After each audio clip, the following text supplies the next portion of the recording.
John chapter 2, New International Version. On the third day, a wedding took place at Cana in Galilee. Jesus' mother was there, and Jesus and his disciples had also been invited to the wedding. When the wine was gone, Jesus' mother said to him, "They have no more wine." "Woman, why do you involve me?" Jesus replied. "My hour has not yet come." His mother said to the servants, "Do whatever he tells you." Nearby stood 6 stone water jars, the kind used by Jews for ceremonial washing, each holding from 20 to 30 gallons. Jesus said to the servants, "Fill the jars with water," so they filled them to the brim.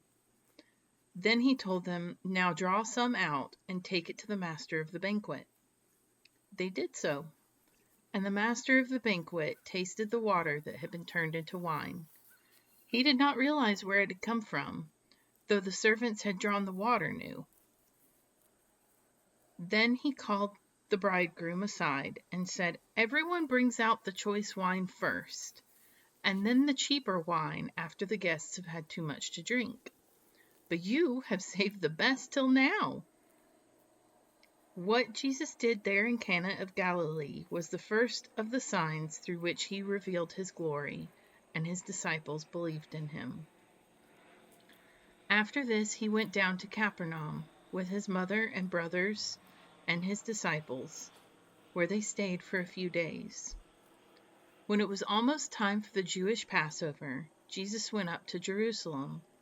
In the temple courts he found people selling cattle, sheep, and doves, and others sitting at tables exchanging money. So he made a whip out of the cords and drove them all out of the temple courts.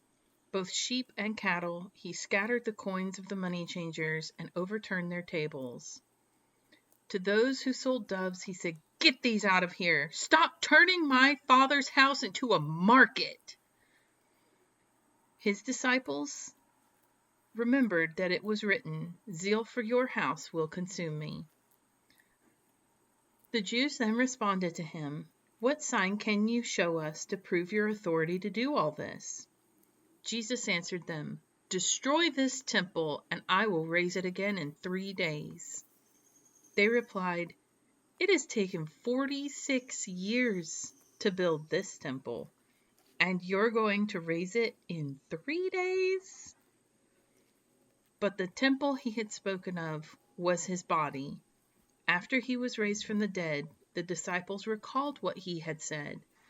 Then they believed the scripture and the words that Jesus had spoken. Now, while he was in Jerusalem at the Passover festival, many people saw the signs he was performing and believed in his name. But Jesus would not entrust himself to them, for he knew all people. He did not need any testimony about mankind, for he knew what was in each person.